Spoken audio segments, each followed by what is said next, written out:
Roadshow, episode number 198.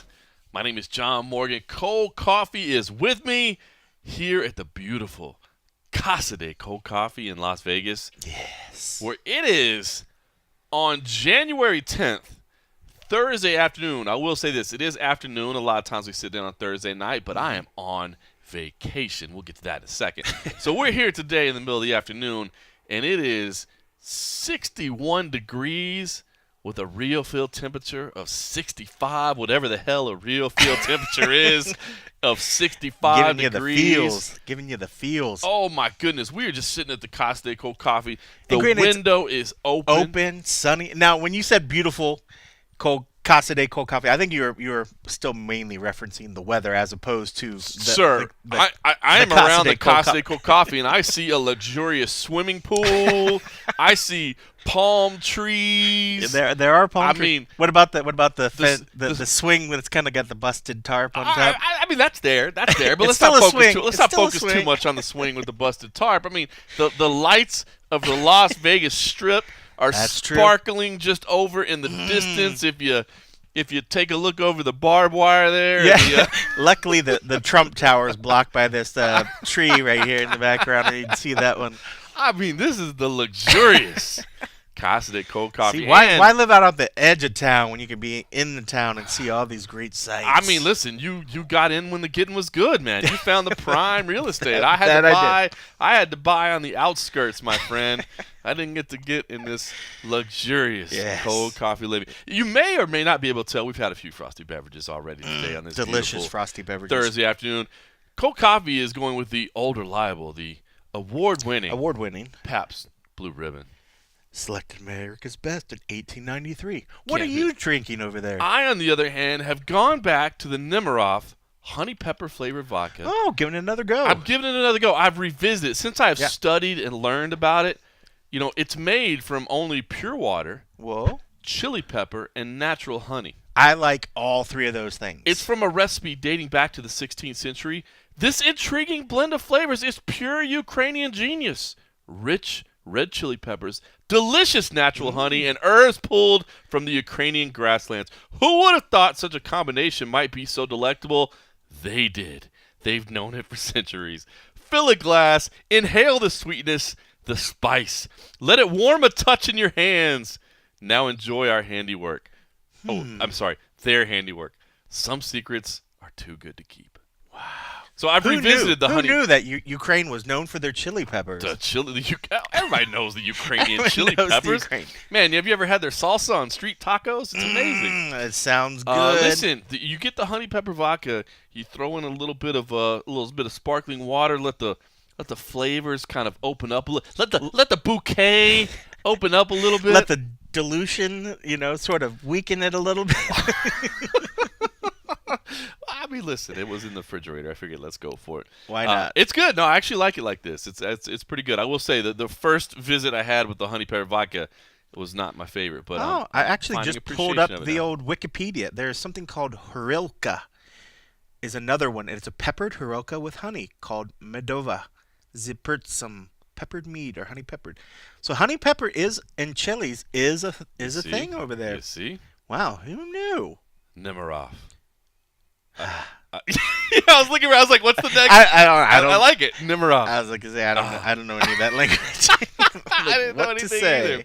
What to say? All right. Well, listen. It is. I am on vacation this week, much like you recently took a little staycation, and we still got together for the 198th consecutive week. Even though I'm on staycation, we got together this week to do the MMA Roadshow.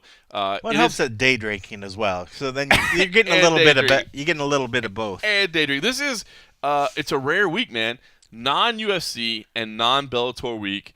Get it in now. Check this out. I looked at the schedule. Uh-huh. You know, in the next week, we get another week of no UFC and no Bellator? I'm going to guess May or June. Okay. Now you went too far. April 6th, though. April 6th. That's still pretty close to May. 12 weeks from now. 12 weeks from now. So 12 straight weeks we'll have either a UFC or Bellator. By the way, and you might want to do this while we're hanging out, I already put in vacation requests for that week, too. Oh. So you might want to be the second person to get that filed on the company website before anybody else does. Oh. Is there something? I'm just throwing that hint out there. You got to go. What I noticed is that other people for our organization, right, don't seem to care that they take vacation on. I know. Listen, I mean, we're a large enough organization now. Does that mean we're going to go do something together? Are we going to take a trip together? Are we staycating together? Maybe we could. I didn't think that. We could do MMA Roadshow on vacation. Like, both of us on vacation. That would be crazy. We should just actually take a road trip somewhere. That's what we should do. Like Cali or somewhere in Vegas? No, it's got to be further than Cali. It's got to be further than Cali. Wow, like a real trip. I was thinking you could say like Laughlin or something. No, it's got to be I hear Laughlin's kind of cool, though. I've never been down there. All right, so why don't we do MMA Roadshow on vacation? That could be an idea. I'll look at the days. All right. I'm down. Maybe we could get an MMA personality to come with us. Ooh, you are a personality. Oh, that's true. I mean, another MMA personality. You like a fighter? Or a coach, or somebody we know, okay. Maybe another journalist. I don't know. It'd be a non-UFC, non-Bellator week. We could make it this could be fun. All right, something to think about. File that away. We'll keep that. I will say this, and then maybe we can have some of the roadies joining us. We could maybe try it out. Then maybe like Junkie has its gathering. Right. Why don't we have a pit crew meeting? What would we call it? A pit crew or something. We got to come up with some name where we can all get together. But why not? I mean, I love most of the guys that listen to us are junkies, and they go to do the junkie gathering. But I don't see why not. A smaller portion of there might be a finer, better looking portion of the regular junkies that have taken their time to listen to us. Much more refined. Much more refined. They would understand the flavors of a Ukrainian chili pepper and a honey pepper Gotta vodka. love that Nimrod. In fact, I didn't even know there were bees in the Ukraine. There's bees all around the world. All around? I thought they were Unfortunately. more like. I thought they were more like. I think they're tropical climates. No, because I mean, whatever happened to the killer bees that were supposed to take our whole society and just murder them all? They all had mixed babies with a bunch of other breeds, and they've kind of dumbed them down. I think. I mean, I know they did a lot of fumigating in some of the towns, but that sort of shit usually works its way out. The predators on those sort of things can take them out, but who knows? Maybe there's a lot of fat and happy birds on the border that ate a lot of juicy killer bees. But we'll figure that out. I will say this: I think it'll be fun. We got to figure something out because there's no UFC, no Bellator, so we can both sneak off the schedule and nobody will get too mad at us, and maybe we can figure something out. I will say this though: when I say I'm not complaining about 12 straight weeks of UFC or Bellator, I'm down for it, and I want to get into more of that later because I have kind of a funny story. I do want to say a little personal before we get too deep into the MMA. I basically, again, I just took staycation. I mean, it's early January. I just want to take a few days off. I never used all my vacation, so I figured to hell with it. I'll burn a few days. I did make one big decision. I have completely cut the cord, which means you have completely cut the cord because Cold Coffee used to log into my DirecTV account every now and then when needed. But it's funny because I used it toward the jump ahead because you said you cut the cord, but I used your login to use apps that were already off the cord, right? Off, what do they call it? Over the top. Oh, so that's right. So you didn't have to get the individual app. Exactly. Okay, so here's the thing. So I've completely cut the cord. Now, I actually went with DirecTV Now, which is interesting. So if anybody's out there shopping, I went with DirecTV Now. And I think this is a little bit relevant for MMA fans because, I mean, so much of MMA, right? ESPN Plus, DAZN. I mean, much of our sport is now going to be basically only online. So I finally made the decision to just hell with it. You know what? I'm going to make this decision.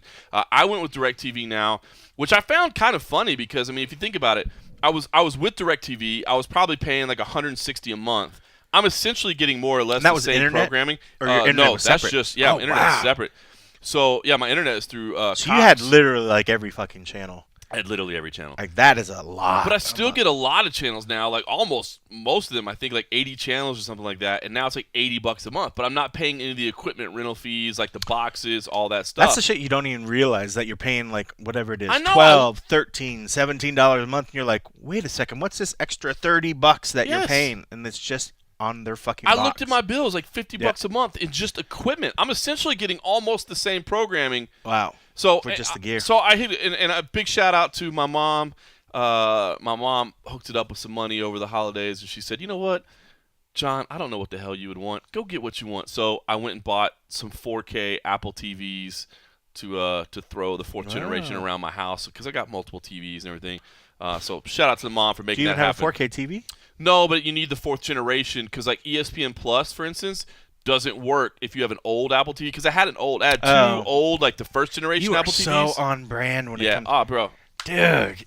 Yeah, Like, there's things out there, like, not to just throw them out, but like Roku. I love Rokus. I got like an older version of Roku, but the Amazon Fire Sticks and all that sort of stuff. But so I guess I'm off-brand when it comes to that thing with like the Roku. But I love my Roku, and I think it's at a fraction of the cost. It's not quite as much. No, as it's way less. I will say this. You're right about that. The Rokus are less. In fact, I actually bought a Roku for a buddy of mine, a good friend of mine, one of my best friends, in fact.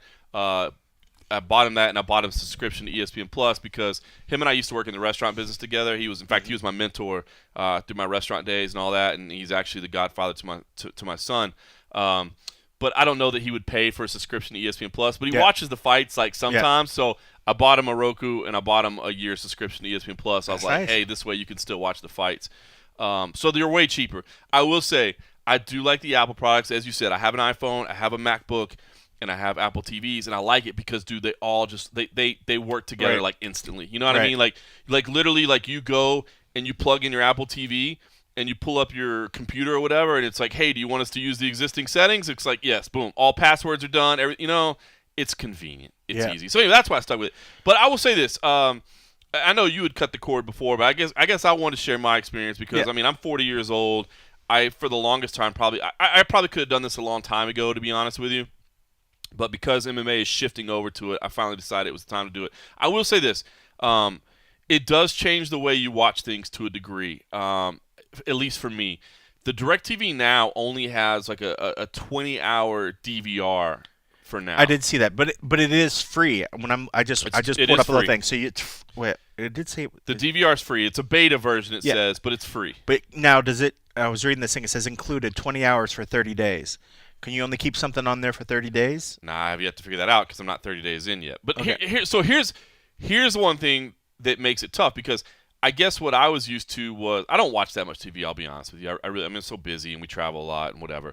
But what I was used to was just having I would DVR stuff and have it build up, and then it's just sitting there. I would have multiple episodes of multiple shows of whatever, right.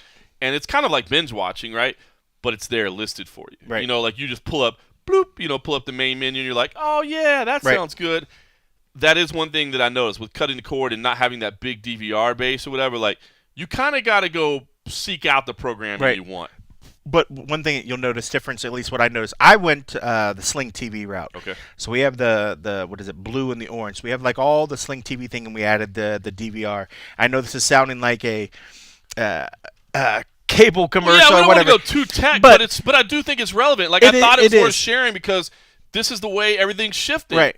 And I do like the fact that now with Sling, I get Access TV, which I didn't have before. So I've been watching more of the different fighting stuff. I've actually been picking up more New Japan Wrestling and some other shit that we saw on.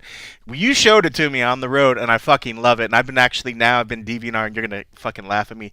I've been DVRing the Raw and the SmackDown, and I actually just caught up on the old issue today because the one Becky Lynch that was pretty awesome.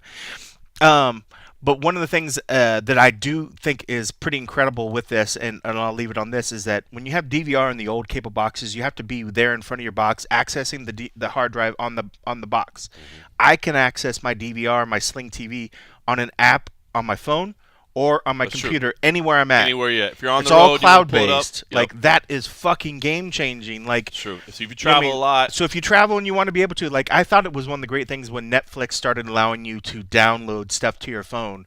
That's incredible. So say if you're on a flight or say if you're on a long road trip somewhere, the fact that they now allow you to short-term download stuff. So I think everything's sort of going the way now that things are more of these cloud-based. But that's one of the best things I thought about the whole Sling TV. And I'm sure DirecTV maybe it allows you to do the same thing, which is game-changing. But yeah, I like it. I think we cut the cord a while ago, but I mean, I like just the fact that now that while I don't have all the excess frill channels, I get more stuff that now has more fight shit. Yep. So I'm getting more fight shit for it that they've kind of embraced some of these niche things. I think they realize that they're sort of a niche thing getting bigger.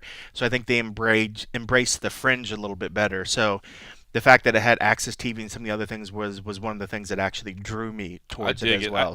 I will say one big drawback is, and this is something, again, if you're shopping out there and check what local channels you have, because DirecTV Now, I didn't realize, does not have local Fox. Right. Now, you can just get an antenna and pick up Fox. That's what I have right in the window, right behind you. All right, so I don't have an antenna. I need to pick one up. Basically, I ended up watching a very large portion of the Cowboys-Seahawks game in Spanish. Interesting. Yes, because it was on. That means I'll lose my NFL Network connection because that was you. Yeah. But you have it now through your DirecTV Now, though, don't you? You can still order the Sunday ticket if you want. Oh, you're just saying the NFL Network? The NFL Network app, because the standalone NFL Network app, like that's on like this Roku. Yeah. Sometimes, depending on what the channel is, actually, it'll make you log in. So, say if it was on CBS, sometimes it'll make you log in if you have like the CBS All Access, or something. Yeah, but you have to. I can literally pull up all the games that are playing throughout the day on the NFL Network app. You just have to pass credentials, and some of those days depend on what the channel is. So, I've used your login. I've used my CBS one. It's the fucking greatest thing ever. Okay, it's just a little bit of a delayed. Yeah. So it's like streaming. That's so the thing. You kind of it might be like 5 minutes. It might be 5 minutes Twitter. after or whatever, but. I'm telling you, they're putting everything out there. Whereas, like maybe a year or two ago, you wouldn't find half the shit that you're seeing streaming. I'm gonna make look. I'm only a couple weeks into it, but I'm gonna make the recommendation now. I'm just telling everybody, if you were scared to do it, man. I literally just saved like $80 a month. Yeah. And I have not. There's a couple little hiccups here and there, as you said. You got to change the way you find stuff. You got to change the way you tune into stuff. There will be a little bit of an adjustment period, and probably within that 2 weeks, I'm still in that adjustment period. But every MMA thing you want is available. Yeah. And of course now, again, with them shifting over to ESPN Plus, with DAZN, so much Bellator. 2019, man. I think if there's ever a time that you're a hardcore MMA fan, you were thinking about cutting the cord, man, just do it. I even got, like with mine, I even got HBO and Showtime cheaper than I used to get them through iTunes or whatever. I think we might do the HBO one just because now Game of Thrones is coming up soon, and I need to get to that whole Westworld season 2 that I never got to. I love that one. I like Real Sports, man. Real Sports is a great show. show. What's that one? True Detective. And there's another one. I watched some of the first season. I thought it was pretty spectacular. I think they're in their third season now. So. But it is. That's my PSA for the week. Yeah, it's true, true, guys. Save your money. It's crazy because I know a lot of people talk about it a lot of times. Once you start adding up the cost of all the apps, you're like, wait, I'm spending just as much as I was, but you're getting the content that you want. You're not getting that fucking 100 channels of music that you never actually listen to. I'm saving $80 a month. I'm saving $80. That's a lot of money to be saving. That you were just not using for anything. Right. Yeah. Anyway, all right, let's talk about the biggest news of the week. Jason Knight was released by the UFC. I just saw that. That's the biggest news right there. That's at least the most heartbreaking news. That's heartbreaking. I get it, man. He lost 4 in a row. Some of those were some great fights, man. Yeah. And I'm not. It's not shocking to me. I knew after his last fight. Not when you throw it like that. When you throw the just the numbers out there. Yeah. Excuse me. You can't argue with it. But I mean, let's be real. I mean, we homer for the dude. We homered for him. We're definitely team him. But it sucks. I mean, like, we've seen it multiple times where guys that you really, really like and you have an affinity for, it's like you want them to just be able to stick. We've seen other guys lose 4 fights in a row and still are they cutting Carlos Condit? Is he going to be the next one that we're going to hear? And they're going to be like, oh, sorry. I mean, they need to fucking stop giving BJ fights. I mean, gotta love him to death, but isn't that 4 in a row for BJ as well? My son was playing UFC 3 last night. My 6-year-old son was playing UFC 3 last night, and he was flipping through the characters, and he was just looking for people, and BJ Penn popped up. He's like, he's old. How is he in the UFC? I was like, wow. Oh no. Wouldn't that be awesome if you could unlock something and they had like the younger versions of it? Like there was the BJ current version, great, man. And then there was like BJ Prime version. That'd be awesome. Dude, they should definitely do that for the next one. That would be really killer. They got like Vandalay, Rampage, Croak. I mean, they got a lot of legends in there, but they don't have like Prime era.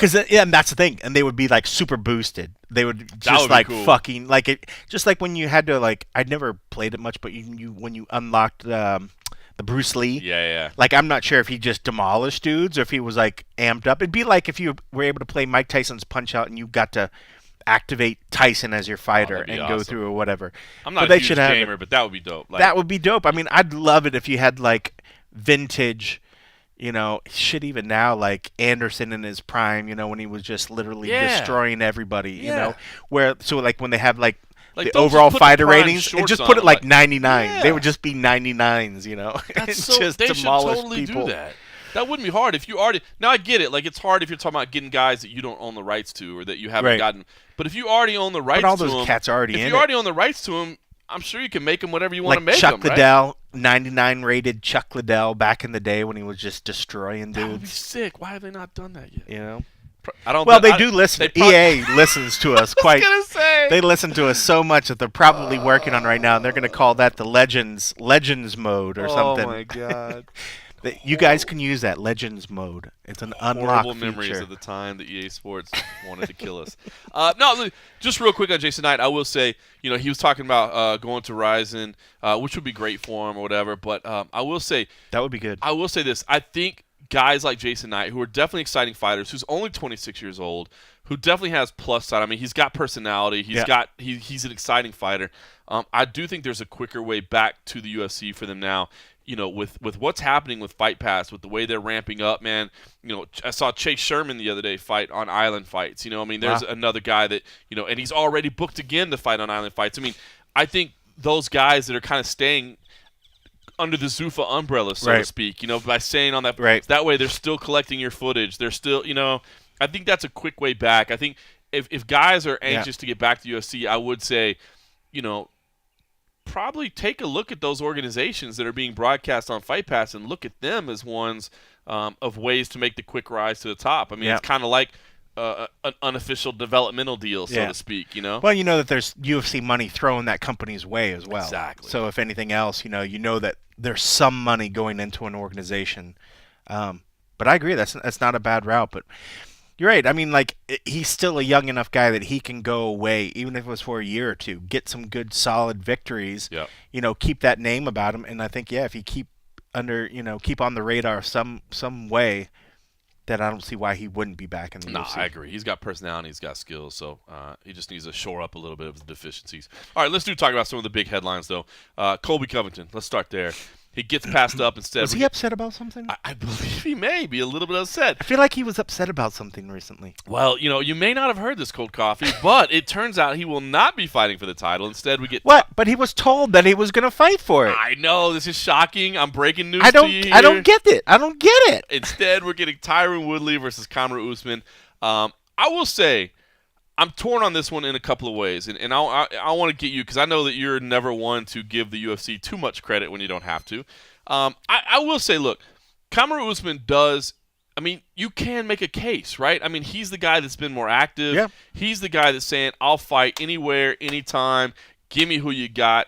You know, so I understand the case for Kamaru Usman. When we stood at the Palms in front of Dana White after the Ultimate Fighter finale, and Dana White said, "You know what?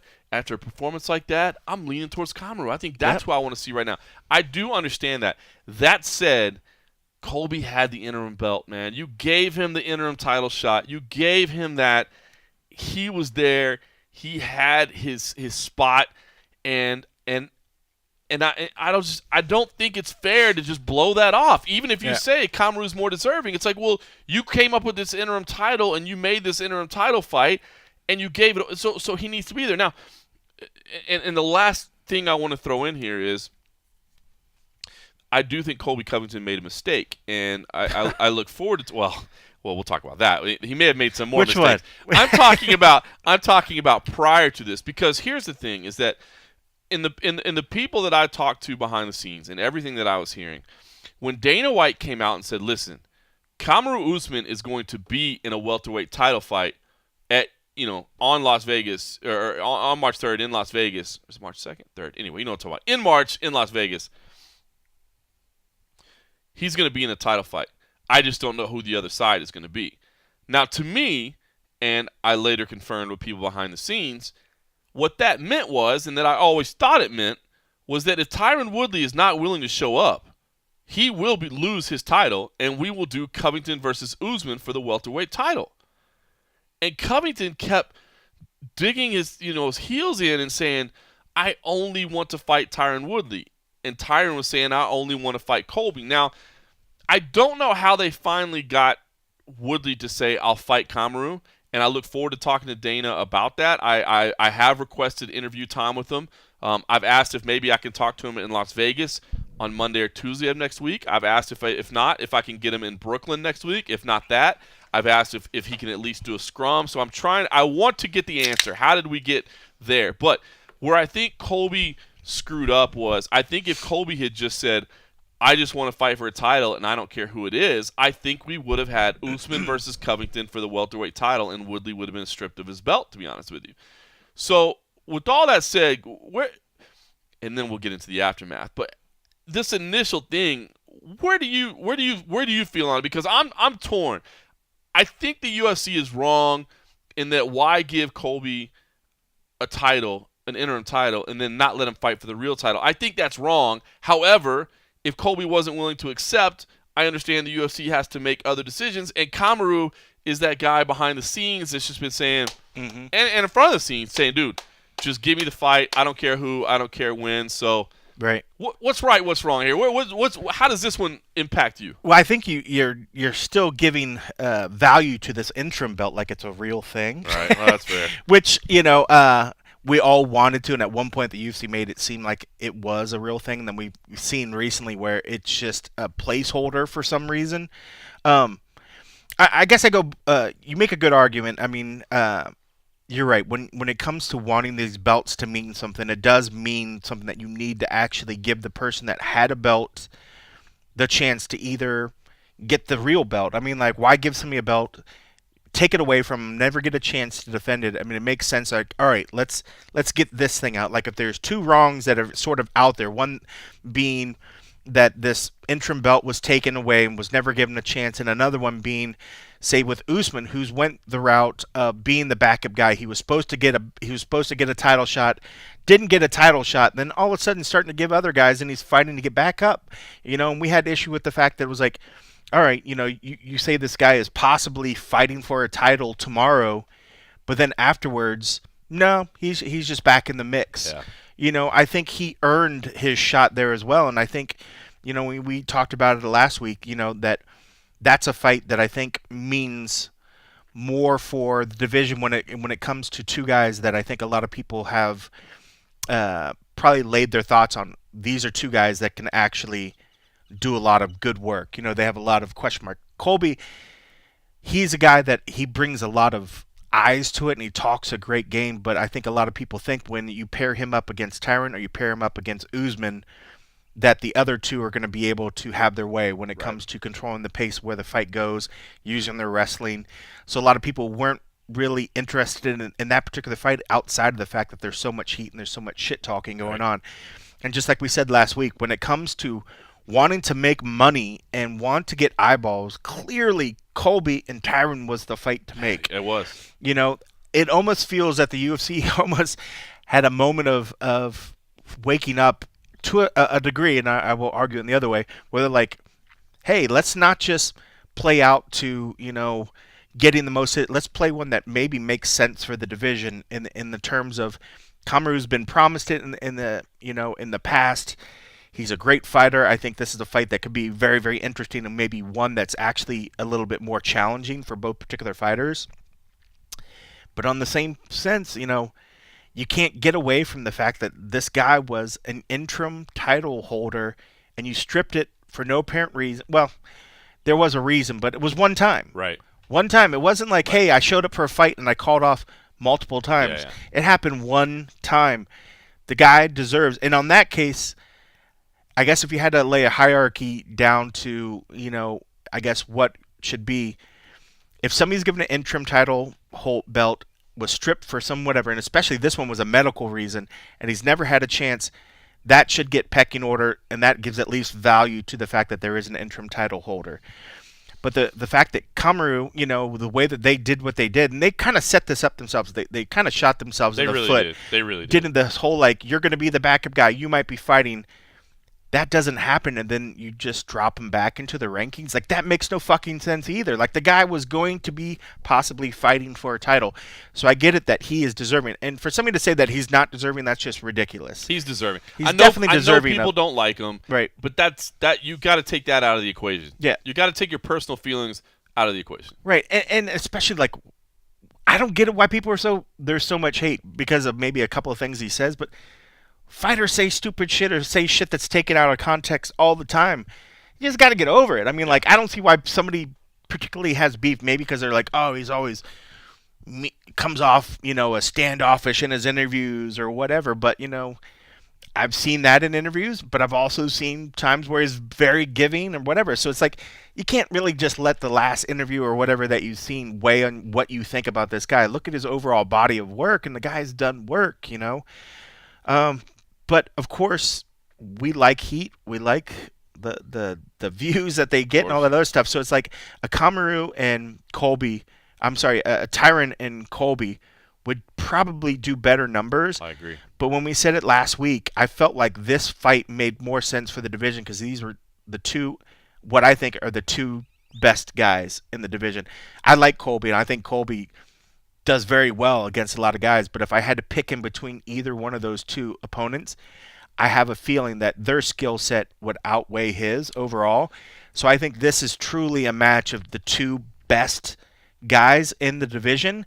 Maybe not the most deserving because one guy, like you said, was an interim. And I feel like I'm repeating myself. I'm doing the Mike Bond. I'm going back and back. But it's these are the two best guys in the division fighting for the belt, and you can't hate on that. It's a great fight. It's a great fight. It's a great fight. Sucks, I feel bad Colby, for Colby. All right, so I feel bad for Colby. I know a lot of people hate Colby. You and I don't necessarily hate Colby. I like him. I like Colby. He talks a lot of crazy shit. But he talks crazy shit, and I think maybe that's what people need to realize too. Is like he's definitely playing a character, and I don't think we're necessarily peeling back a curtain here that people don't know. I mean, I think we've talked about it before. I mean, the guy shows up early to interviews. He's incredibly polite. He's, you know what I mean. He's punctual. He does all these things right. It's just when you turn the camera on, lights, camera, action. That's it, man. Then it's on. When the red light comes on, dude, and he knows it's rolling, you're getting the character, man. You're getting the character. But it served him well. That's how he gets paid, man. That's how he gets noticed.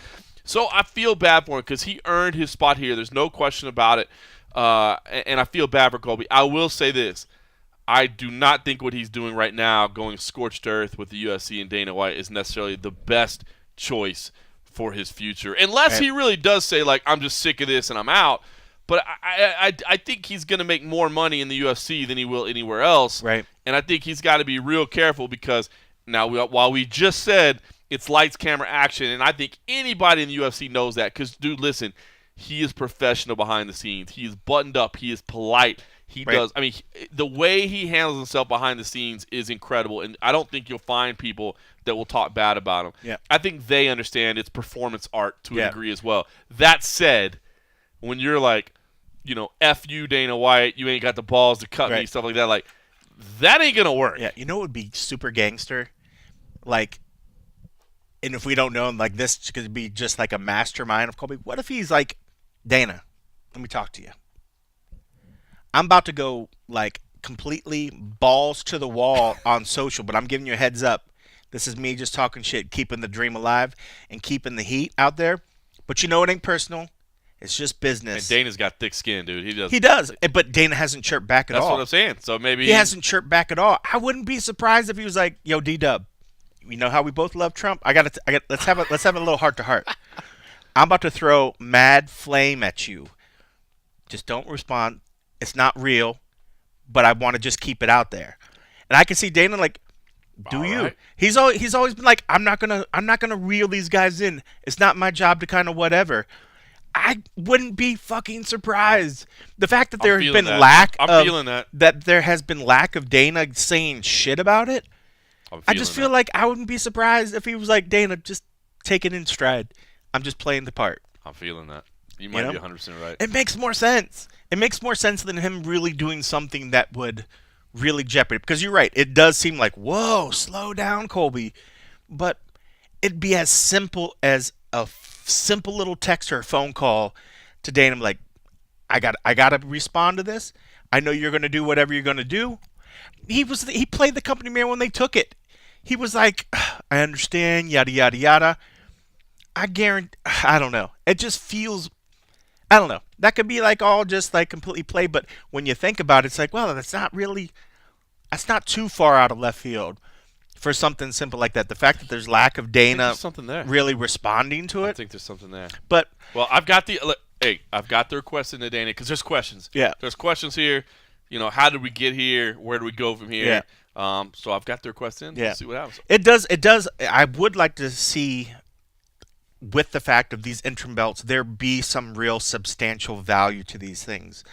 They need to get back. The UFC have shot themselves in the foot that they just throw these random, interim belts to save a pay-per-view, to have 2 title fights, whatever. To do that and then to just strip it away for something that doesn't seem as equal value. They're just shooting themselves in the foot. They gotta stop that. You gotta give value back to these things.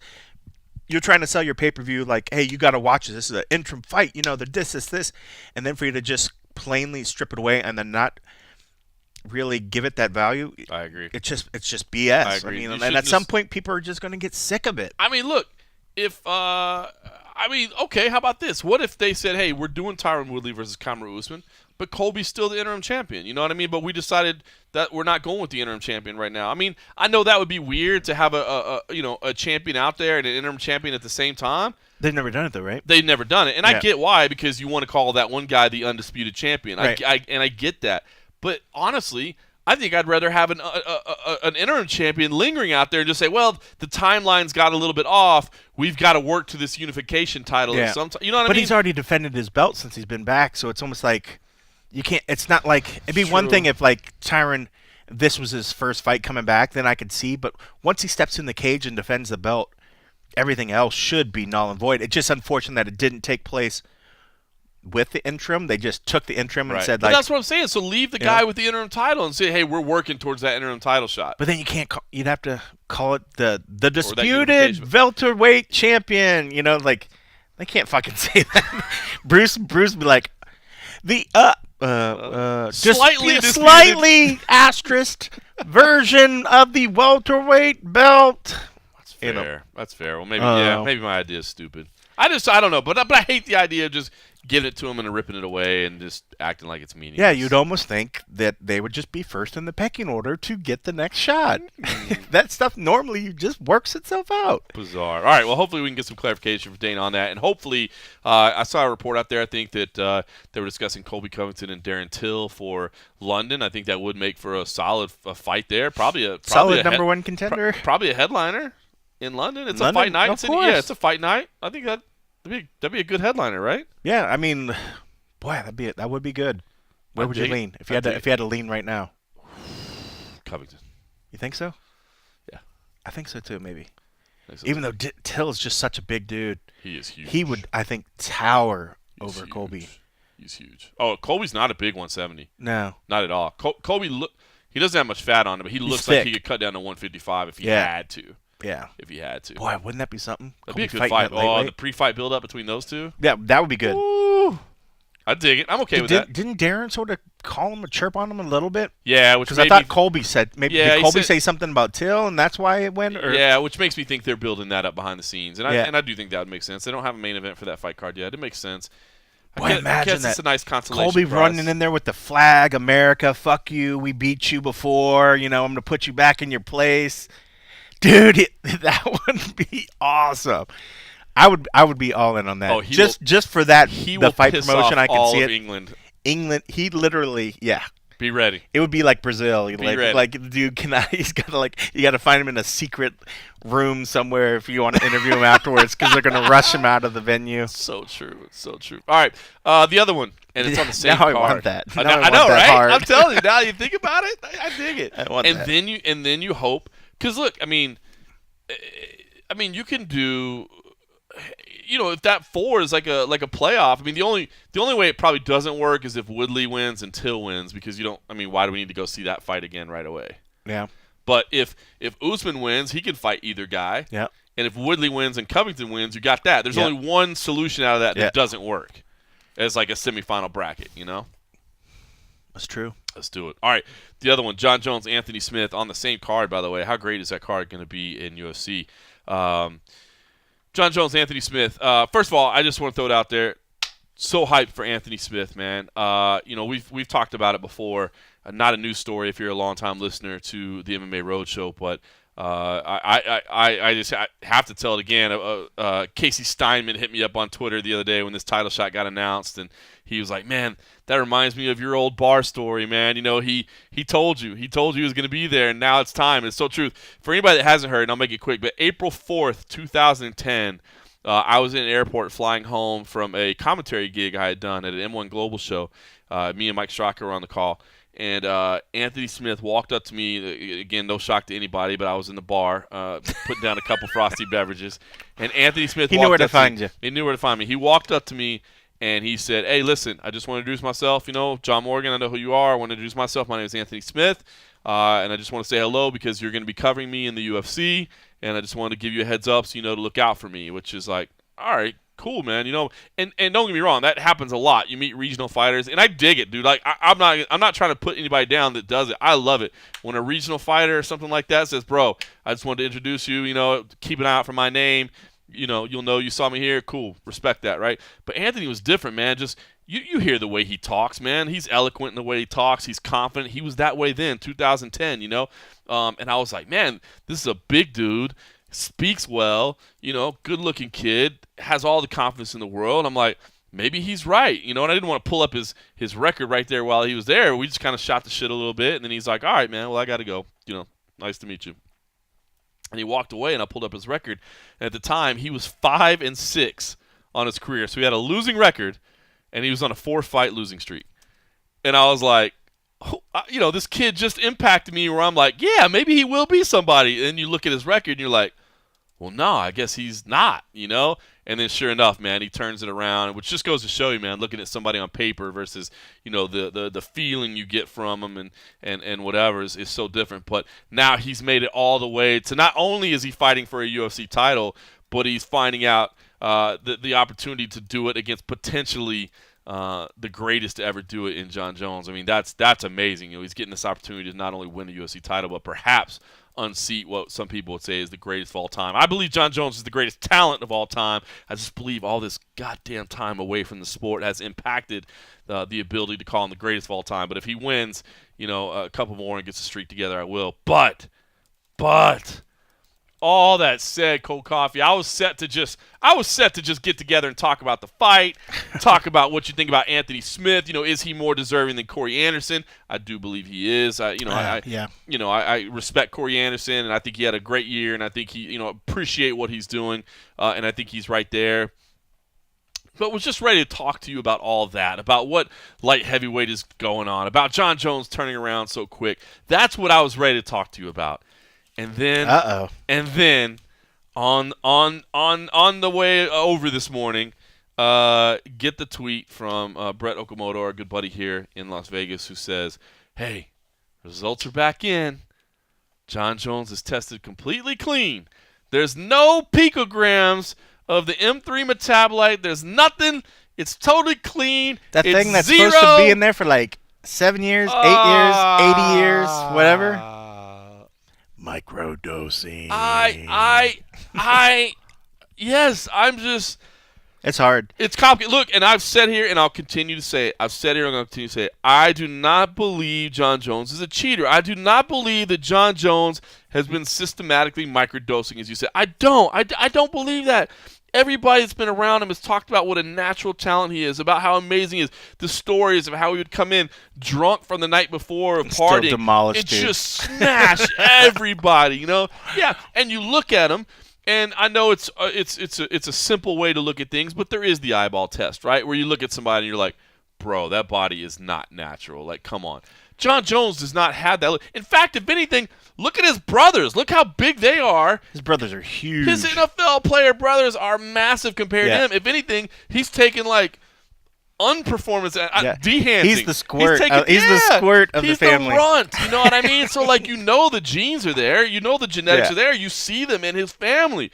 Yeah. So I don't believe John Jones is a cheater. But that said, it's getting harder to prove that. Yeah.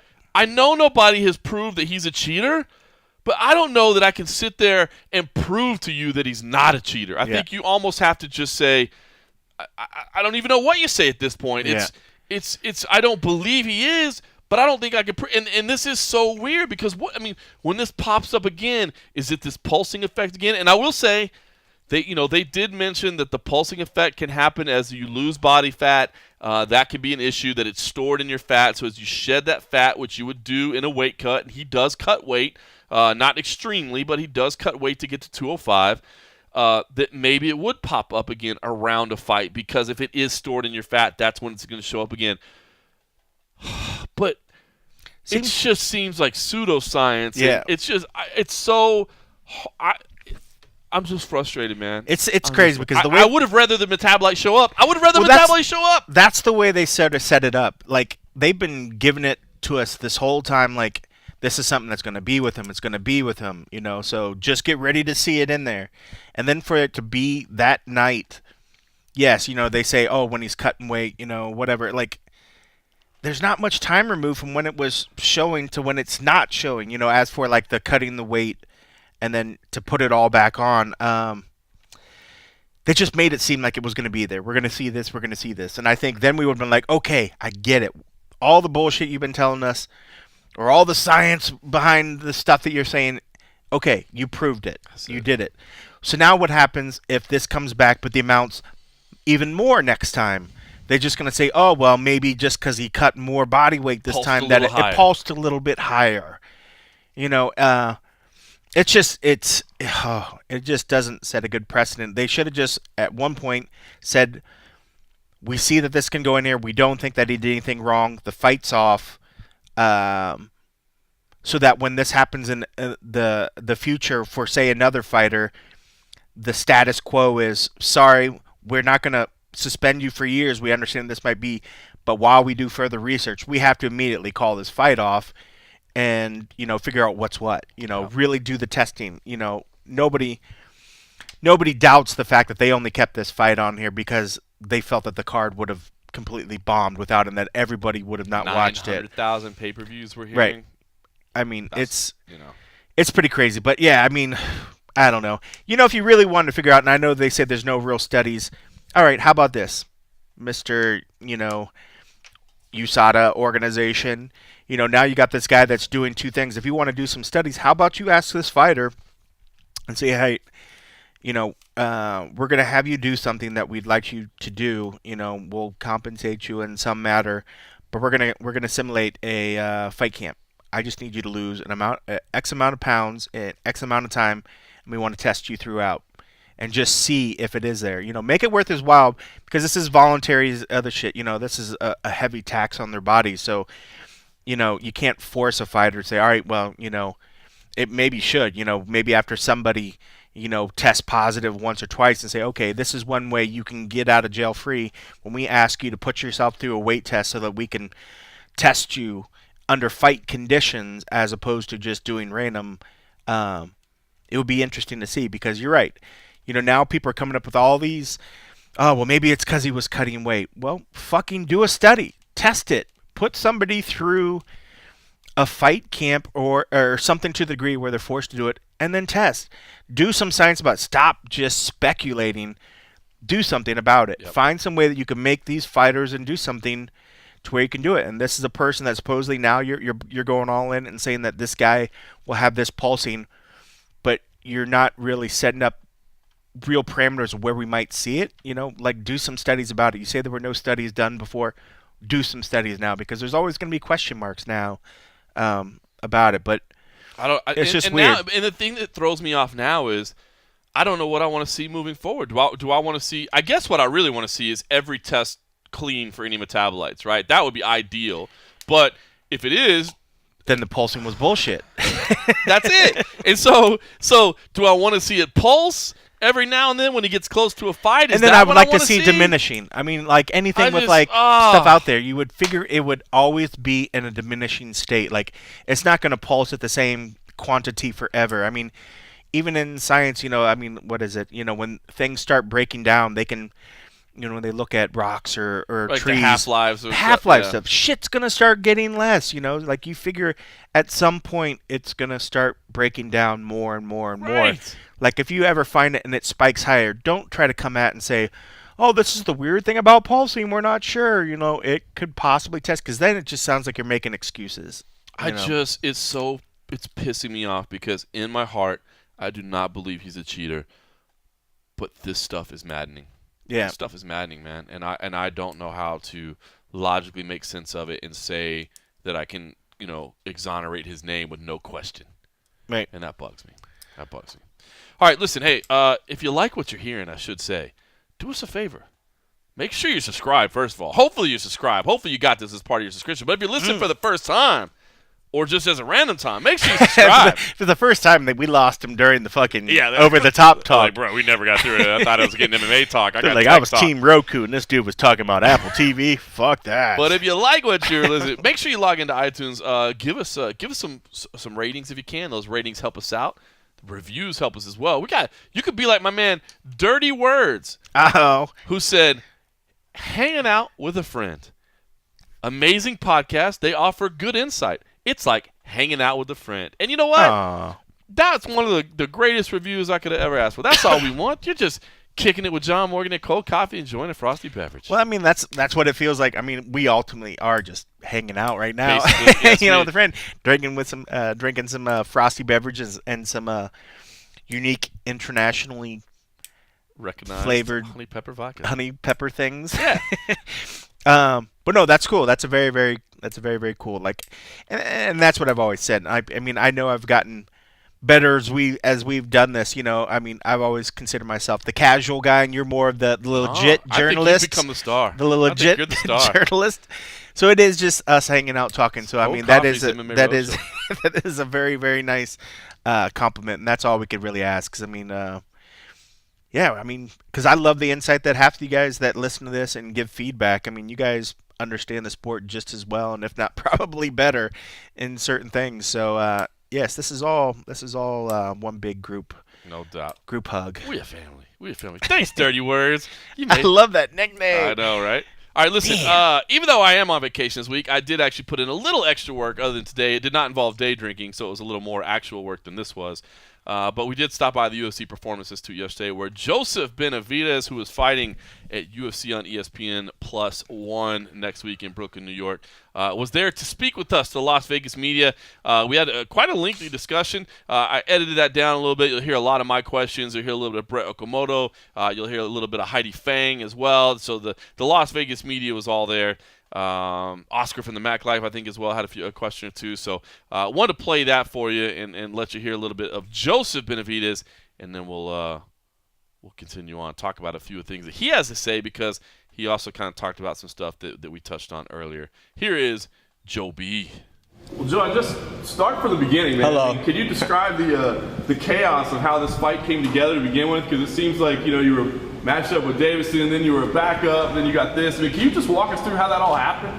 Oh, yeah. I'm glad you asked, because I think a lot of people just thought I was an alternate, then fighting Ortiz and wondering what happened with Figueiredo and all this. But so it is nice to explain, because it was really like a chaotic, like, roller coaster. I can get into detail with you guys. But, 2 days after my fight with Perez, literally 2 days after, they called me and asked me if I want to fight Figueiredo in Anaheim, / kind of be a backup, in case something happens. But if not, have a great fight with the up-and-comer, hopefully like the next title shot. That fight got scratched in Anaheim, and they moved us to Brooklyn, which was a week before. And Figueiredo had issues with that. I don't know, preparation, probably weight cut stuff. It's a week. If you can't make weight in 6 weeks and you're a top 5 in the world, it looks kind of bad. But funny thing about that I can get into detail with you guys is he actually changed his mind 3 times within an hour. So I was in one workout, and they called me and said, Figueiredo doesn't want to fight because it's a week earlier, but you're going to be a backup. I was just like, oh, that's super motivating right now in my workout, But I'm just like, whatever. And then literally 15 minutes later, they call. He's like, no, never mind. He's on. He just, he thought it would be bad, but it's a good opportunity, so he's back on. I'm like, that's amazing. I was like, great, motivated again. And then literally by the end of my workout, I got another call that he was out. And I was like, you can't make this stuff up. So I'm talking to people about my fight, but like, it's changing the story every time. I'm just like, they're like, oh, so Figueiredo? I'd be like, what did I tell you last? Because like people walking in and out of the gym, it was crazy. Literally 3 times in one workout. So people coming like from lunch and back, I had to like tell them, oh, it's off now. And they're like, what? But then they walk back to like get a medicine ball. I'm like, it's on. So it was crazy. And that took the fight to me just being an alternate. They're like, listen, we still want you to be an alternate. And I don't know if you guys know how that works, but you know, you make weight, you train for a title fight, which is the hard part, you know, against 2 freaks like TJ or Cejudo. And it's kind of just like, all right, me and my coaches go through all this, but we don't necessarily, you know, get what happens like if our opponent doesn't show up, we're just kind of there. But at the same time, you know, I think they know, you know, like a fighter's mindset at that point. It's like, you know what, we're not going to miss out on an opportunity. Like these are offered in really big occasions. So it's like, I'm not going to be sitting on the couch and be like, oh, damn it, that fight fell through. I could have been there. So I'm like, I don't care. I'll just eat shit for this one. I'll get better for 5 weeks or whatever it may be. And, you know, if the fight happens, it doesn't. If not, I got better. I was ready for the opportunity. And then through that, I was just always pushing. I was like, I would still love a fight, obviously. Like, that would be ideal. So I still pushed for it. And I was like, look, Wilson Hayes and Pantoja both called me out. There's fights there. Let's, like, keep this thing going. And they're like, you know what? We'll see what we can do. And then I don't know if they went through those guys. I didn't really get word on them. I mean, I assumed them because they called me out. But I got all the way to Dustin Ortiz, who I already fought. And I loved the fight. Fought him 4 years ago. And it was one of those fights where I was done. I was like, you know what, I could have, you know, improved on some little things there, and now I get the chance to. So it's a good fight. He's improved as well, so that's always fun. I want to ask you about that backup situation, 'cause that's kind of a newer thing. I mean, yeah. And it seems like kind of a good thing for fighters, but kind of, I mean, it's a great thing for the UFC, right? Yeah. It's a great thing for business, but can you talk about, I guess, you kind of mentioned the difficulty of putting yourself in that position, why that's such a hard position for fighters to be in? Because on some hand, I could see fans saying, bro, you get paid to train. Like, how easy is that? Yeah. You don't even have to fight. So help explain why maybe people aren't looking at it the right way. Yeah, it's different. I mean, you know, and most of the guys getting offered this, you know, have pretty high show money, and it's not a fight. And I understand, like, they're not going to pay someone like their show money to do nothing or not fight and everything. So it's kind of hard, you know. I'd like it to be looked at as like, hey, what would happen if, you know, you were preparing for a title fight and you got there and it fell off? You'd probably get your show money, you know, at least. But being an alternate, you know, you don't really get that option, you know. But at the same time, like you said, you're getting paid to train. You're getting better anyway. At the end of the day, you have an opportunity and you didn't really train for nothing where maybe you would have been.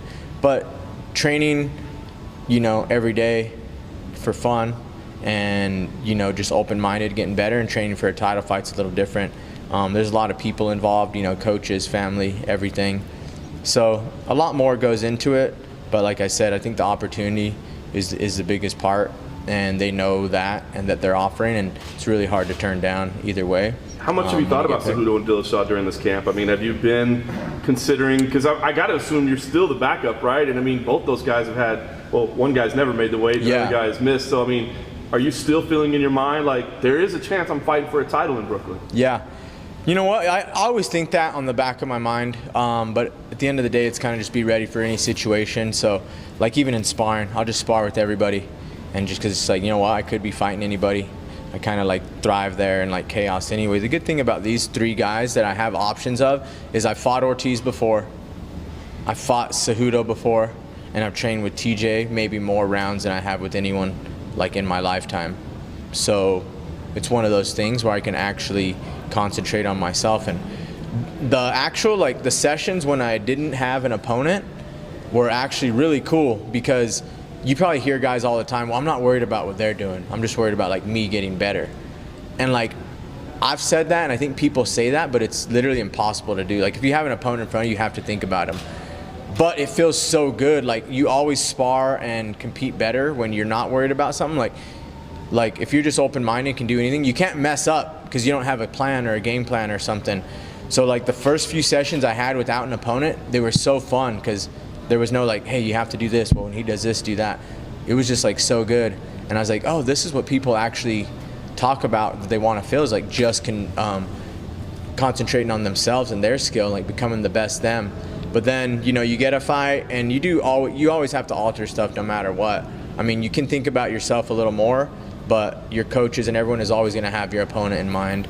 So going through camp, I try not to think too hard about it all. I mean, I think the highest percentage of things happening are going as planned, right?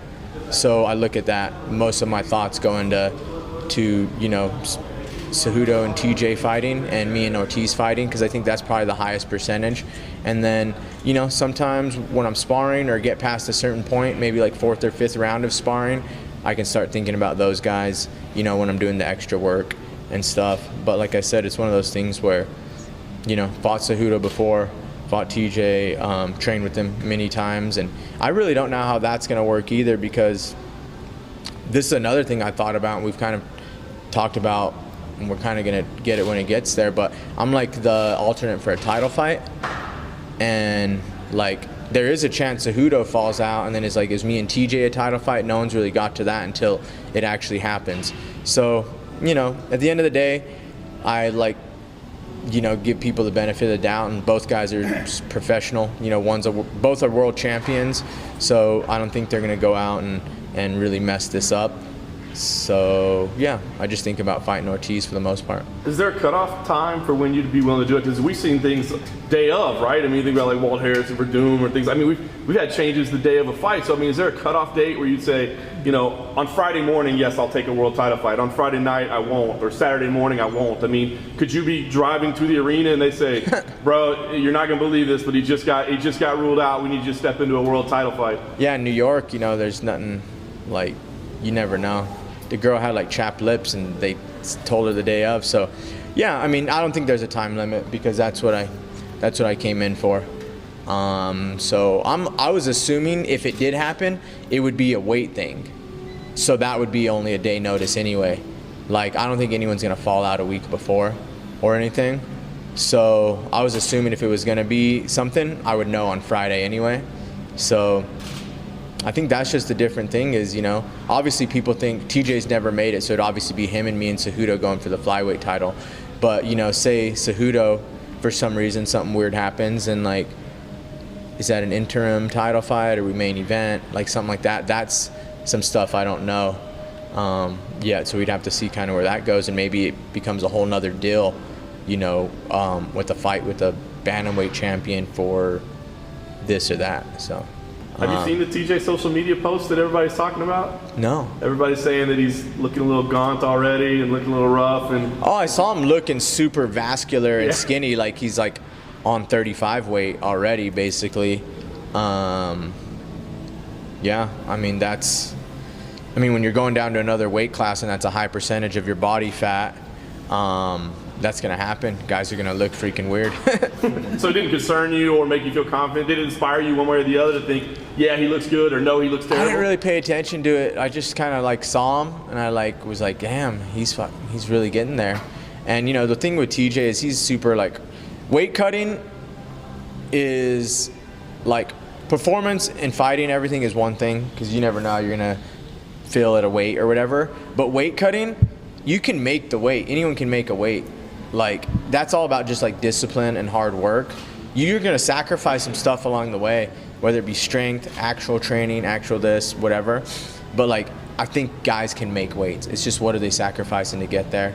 Like, you know, if you were a diet professional or a freaking actor or something, like Christian Bell weighed like 119 pounds or something for a roll, but he's also not fighting another guy, you know. So making weight is kind of just one thing. So I don't really look at it too much. I'm just like, oh, like he's definitely gonna make it, because TJ's a psycho and he's one of the hardest workers I know, and it's like that's what it kind of comes down to when you're cutting weight. So he'll make it. It's just gonna be interesting to see kind of, you know, what did he sacrifice getting there, because Cejudo is going to feel like he always does, probably better. There was a lot of passion speeches that you had in your last fight about keeping the flyweight division around.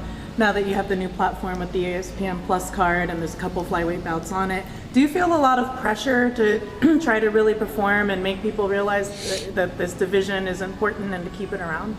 Not pressure, just excitement, because I mean, this is something I've done like my whole career.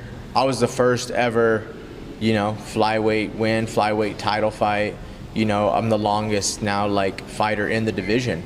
I was started the whole thing. So I always felt that in a way, because it was never, I'd say, welcomed as much as big guys, period. There was never we're on the chopping block and this and that, but there was always something, because we were the new division and everything. So yeah, I think I've always fought with that in mind, just, but also, it's individual, but I would look at other guys' fights, and I would root for flyweights getting bonuses of the night and looking good and, looking scary and putting on good fights all the time. So it's really nothing new. It has elevated with a little bit more talk, but that's something that I always, I fight my balls off either way. So no matter what it is. So that's just how it is. But it's always been kind of since the start, I've always thought hey, we need to prove we're the best skilled division there is. Is there? I would think a good way to gauge the status of the division is just what they're doing with contracts. So they let some guys go. What about your contract? Is there any talk of? I just signed a new 4-fight deal. Oh, you did? Yeah. So I think that's another good sign. I didn't even know guys were getting cut until I saw them fighting in Risen or whatever, and I was like, how'd those guys get cut? Because I feel those things are always announced, so I heard it kind of stop.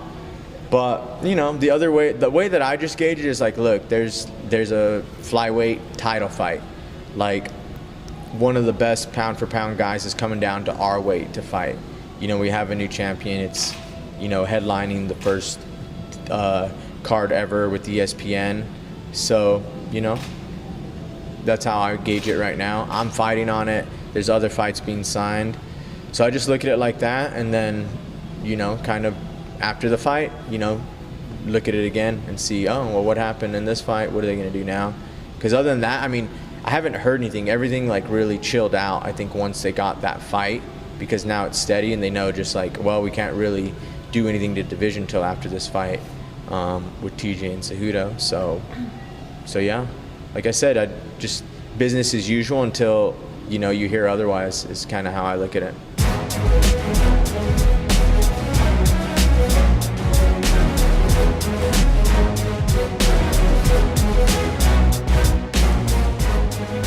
Welcome back to the MMA Roadshow. That was Joseph Benavidez, good friend of the MMA Roadshow, good friend of MMA Junkie Radio, good friend of Las Vegas people all around. Just a good dude, to be honest with you. Good dude. Now, you did bring up Joe B, and you went for Joe B, the good friend of Vegas, as you said, but I'm always one to talk to the truth. Can I be real? Just shoot straight. I went for the taco bar. They served us taco bar yesterday. It was delicious. Half the time we get the messages oh, hey, we're having a media day. And I always hit them up. I'm like, what you got for lunch? If I'm coming over, what you got for lunch? Wow. You got swag in your game. I'm like, yeah, getting access to a fighter, yeah, that's great and all. That's great, but I come into work on my vacation to get the hard-hitting stuff with Joseph Benavidez. See, you had it covered. And you're there you had the news covered. And it was a fine taco bar. It was. They had little taquitos. Oh.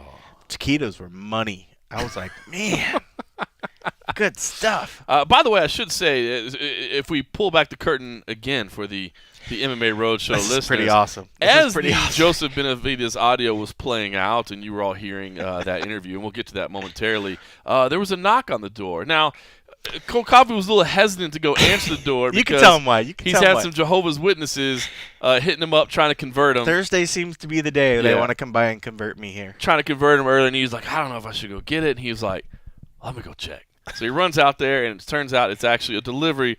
Our good friends at Nemiroff Vodka have dropped off more product.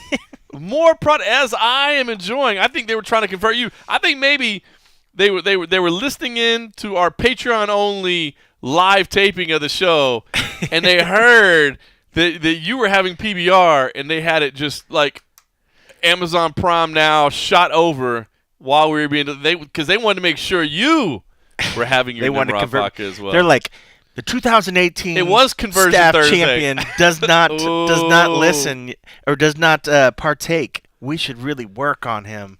We should give more love to your 2018 staff champion pick. We get nothing. We got no email or nothing. I love it that even Dan Tom's the only one. He tweeted something. He was like, he grabbed me. He was like, do they normally send anything out or do something? I was like, bro, I don't know. This is our first time, both of us. But I was like, nothing. So he sent a little thing, and I liked it. I didn't want to like retweet it because then I felt like I was bragging or whatever.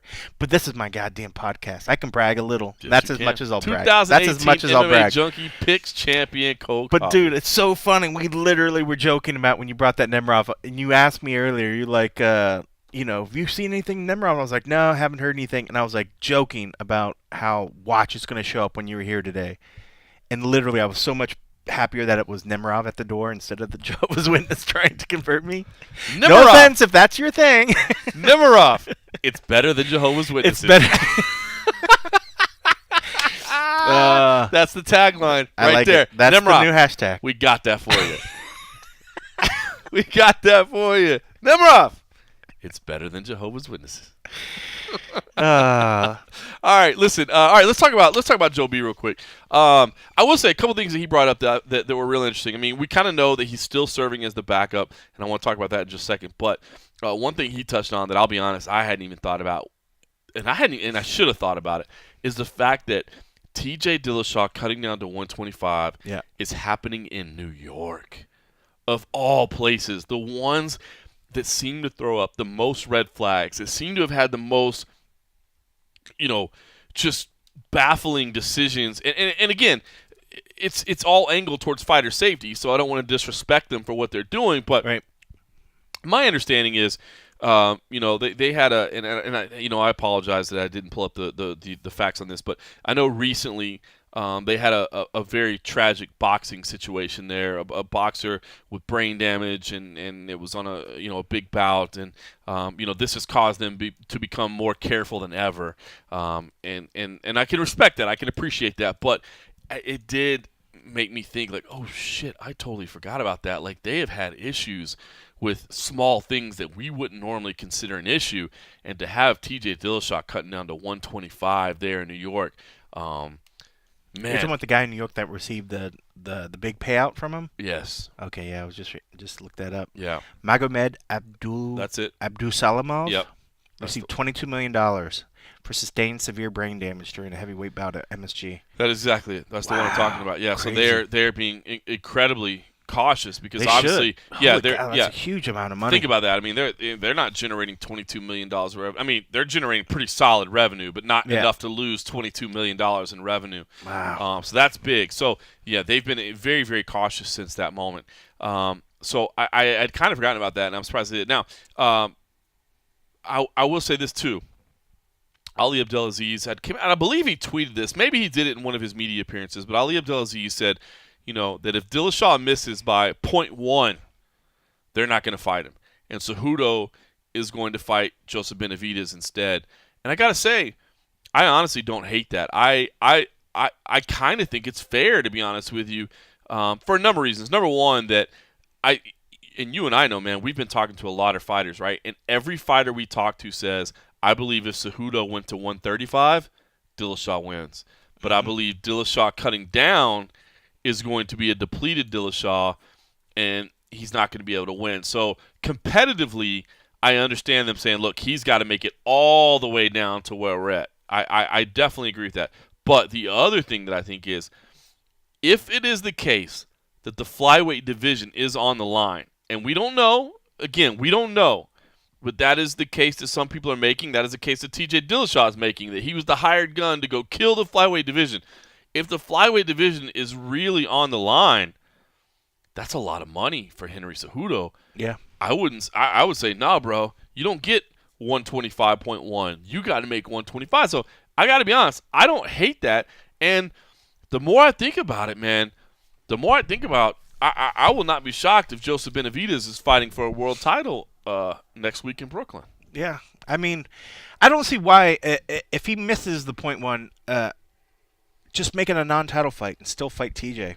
I mean, it still draws more heat, it draws more views than. I mean, I love Joe B, but I mean, it's still a good fight. I would still rather see TJ versus Henry than Henry versus Joe B. That's fair. That's fair. I don't disagree with that. But I get it. I get the point. I mean, I think he would be more inclined to have that fight himself if he knows it's not a title one. I can get it where if they're like, bro, just get with the 2-1, take 20% and still make it a title fight. Like, that doesn't make any sense. You're dead right, because that's the way more marketable fight. But let's say, for instance, TJ Dillashaw, to make it more than 0.1, let's say it's 125.5, okay? Yeah. Or maybe that's too much. Let's leave it at 125.1. Let's say it's 125.1, right?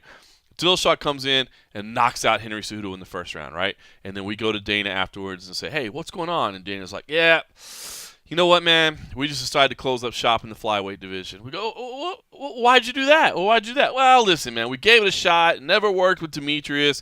Then we came this big title fight, and look, Dillashaw came down and beat Henry Cejudo. And we go, yeah, but he didn't win the title. He just beat him at 125.1. And then Danny goes, come on, guys, 0.1.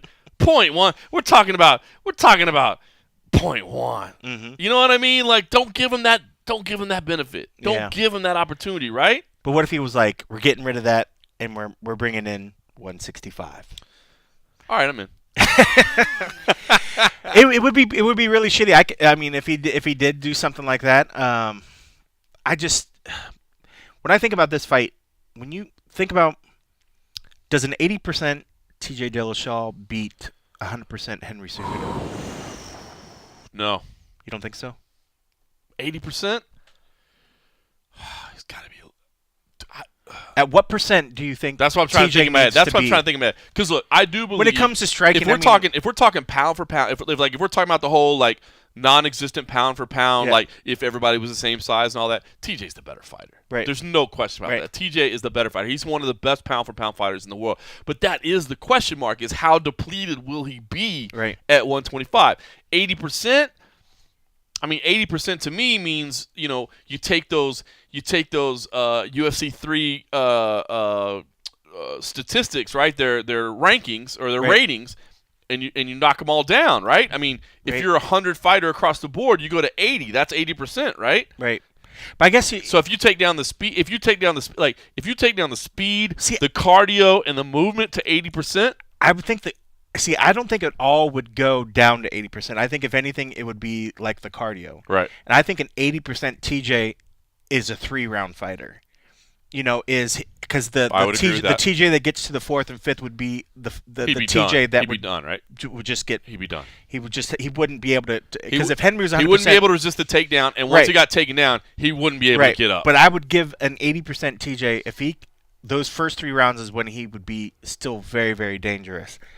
The thing is, what Henry was able to do to DJ was so dynamic that you almost think that if he just sticks to that game plan, like, how can you stop that? And do you think TJ is a better wrestler than DJ? Yes. So you think he has a better opportunity to keep the feet, maybe keep on the feet? Yes. And if he does get him down. And then at that point, an 80% TJ still, I think, has a better shot. That's the truth. Even though Cejudo has Golden Gloves credentials and all that, he's got power in his hands. He's strong. He's a good hitter. But he doesn't win this fight on the feet. He does not win this fight on the feet. Cejudo wins this fight with takedowns and control. Right. And so you are right about that. And 80% TJ may still be enough. Right. That's the question, though. That's what makes this intriguing, and that's right? just, I mean, who knows? I mean, it's all varying to think. But when I think about him being depleted, his striking is not going to go away. No. His movement's not going to go away, but he's just not able to be. He won't be able to be as dynamic as he is for an extended period of time. Right. And I can see him getting what he needs to do done in 3 rounds, but I could also see it be a grinding 5-round. Let's just get to a decision. He needs either. I would agree with that. I mean, now, granted, we don't know what he's going to look like next week, but seeing what we're seeing already. Right. I think you are right about that. I think he either needs to get it done in the first 3 rounds, right, or he better have the first 3 rounds in the bank so that he can Right. afford to lose 4 and 5 Right. and still walk out. Because he probably with a would decision. lose 4 and 5 Yeah, if it because got he to that probably lose point. 4 and 5. Henry was so dynamic in that fight, man. He looked so good. That was probably the best he's ever looked. And you would think that him going in, he's, at that point, maybe he's 110% Henry, and then you got to take that account of, all right, we have an 80% TJ coming into a guy right now that's fighting his best. You got to think it, maybe the percentages is in his favor. I don't know. It's all theoretical. But, man, Henry looked so good. But I still think that even if TJ, if he's within a certain range, I would still probably lean to him because just like you said, he's just so dynamic. But so was DJ. Yeah. And look what Henry did to DJ. I mean, TJ is great, and I think TJ has all the abilities to be one of the best fighters that there ever is. DJ was and still is one of the best fighters. Still call him number 1 pound for pound. And Henry was able to do what he did. So I got to give him credit. I just got to stop doubting him. I think part of it was in the past was the striking question, and I think the fact that he embraced that wrestling and embraced it. Why run away from it? Why try to? I mean, he has good hands, and I think his hands are maybe kind of underrated against a lot of guys in the division. But like you said, I mean, I just think that if he sticks with what works and embrace it and don't try to run from it, don't try to be this guy like, I really want to prove that I have great hands, and just do it. Just fucking grind, man. Do the Damian Maya and just fucking win. I could see it, but, TJ has good takedown defense. He has good wrestling. It would be exciting first 3 rounds. So I don't know. I guess we have to see. I mean, we'll see.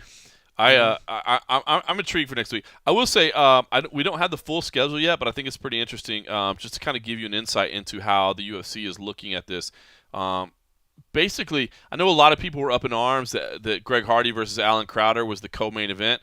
My understanding is the way they're treating the press next week is that Cejudo and Dillashaw, obviously the main event, but Cerrone and Alex Hernandez will basically be treated as the co-main event in terms of who's going to be available at open workouts, who's going to be available at media day, those sort of things. It's going to be them featured as the top 4, which makes a hell of a lot of sense because a lot of people are saying this is kind of a weird card if you haven't checked it out yet, if you've waited to look at it. It starts on ESPN Plus, then it goes to ESPN, the television network, and kind of cool. I was actually talking to Alex Davis about this. I was like, Alex, do you realize your client, John Lineker, will be fighting in the first ever live UFC event on ESPN? He was like, "Oh, the first UFC live televised bout is Lineker versus Sandhagen," and he was like, "No, I didn't realize that." But I think they picked a very nice 4-pack of fights to put on TV. Yeah, I was just gonna say that is a really good. That's the only reason why it makes sense that Donald and Alex would be there. Like, so think about that. Crazy. You get Lineker Sandhagen, you get Minifield Moreira, you get Calderwood Lipsky, then you get Cerrone Hernandez. You get all that on ESPN, which everybody gets. Yeah. And the whole time you're saying, by the way, order ESPN Plus, order ESPN Plus, order ESPN Plus. Well, if you have cable, you have ESPN. Right. You still have to have a cable. Most people have cable out with it. Well, unless they just bought into our cut the cable cord. But they've got something. Sling has ESPN in DirecTV now has ESPN. That's what I'm saying. So anyway, I saw a lot of people up in arms that Hardy Crowder was the co-main and Cowboy was on the prelims. Guys, pay attention to the way this card was built. It was built for a very specific reason. You want those eyeballs on ESPN to get converted to ESPN Plus. So the first prelim card's pretty sick too. Yeah, it is good. This is a good card. Oh, it's great, man. It's a really, really good card. I think it's gonna be a fun one. So anyway, we're gonna have good times. Okay, the other thing I wanted to get to that Joseph Benavidez went into a little bit, and we touched on it earlier, so I don't want to spend too much time on it, but I just kind of want to hammer it home. This backup fighter option has got to be tweaked, man. I understand why the UFC does it, and I understand why it makes perfect sense for them. And it does. It makes perfect sense for them. But you're hearing from guys that have done it or that are in consideration to do it that it's a shitty situation. That they'll never do it again. And that they'll never do it again. The ones that have done it said they'll never do it again. The ones that are in consideration. I mean, Joseph Benavidez said, I'd rather fight someone and risk whatever's on the line because, look, you're not guaranteed anything. I mean, you're not. I mean, Yeah. The last one we had now has to face Jose Aldo. You know what I mean? Like, he didn't get any guarantee.